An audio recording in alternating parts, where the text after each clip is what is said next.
তাপস পাল মাধুরী দীক্ষিতের ভাইরাল ছবির পেছনের গল্প জানেন কি? সামাজিক যোগাযোগ মাধ্যমে সম্প্রতি ভাইরাল মাধুরী দীক্ষিতের সঙ্গে তাপস পালের ছবি। ছবিতে তাপস পাল যেখানে পাঞ্জাবি পরে রয়েছেন, সেখানে মাধুরী সামনে আঁচল দিয়ে শাড়ি পরেছেন। কিন্তু কোন উপলক্ষে তোলা হয়েছিল ছবিটি? জেনে নেওয়া যাক। অনেকেই হয়তো জানেন না, তাপস পালের সঙ্গে জুটি বেঁধে সিনেমায় অভিনয় করেছিলেন মাধুরী দীক্ষিত। ছবির নাম ছিল অবোধ। সেটাই ছিল মাধুরীর প্রথম ছবি, আর তাতেই তার নায়কের ভূমিকায় অভিনয় করেছিলেন তাপস পাল। সে সময় তাপস পাল অবশ্য বাংলা ছবির দুনিয়ায় বেশ প্রতিষ্ঠিত ও জনপ্রিয় নায়ক। ততদিনে বহু ব্লকবাস্টার্স বাংলা ছবি উপহার দিয়ে ফেলেছিলেন তিনি।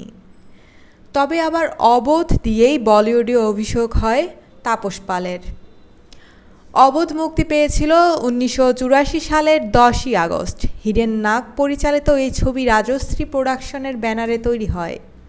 ছবিতে তাপস পালের চরিত্রের নাম ছিল শঙ্কর সিং। অন্যদিকে মাধুরী দীক্ষিতের চরিত্রের নাম ছিল গৌরী। এছাড়া ওই ছবিতে অভিনয় করেছিলেন বিনোদ শর্মা, লীলা মিশ্র, শীলা ডেভিড, রাজশ্রী নায়ার প্রমুখ। ছবিটি ব্লকবাস্টারও হয়।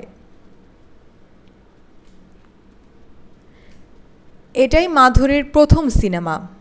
অবোধ ছাড়াও দিল হ্যায় আশিকানা নামের একটি হিন্দি ছবিতেও অভিনয় করেছিলেন তাপস পাল, যে ছবিতে তাপস পালের সঙ্গে ছিলেন অপর্ণা সেন, উৎপল দত্তের মতো অভিনেতারা।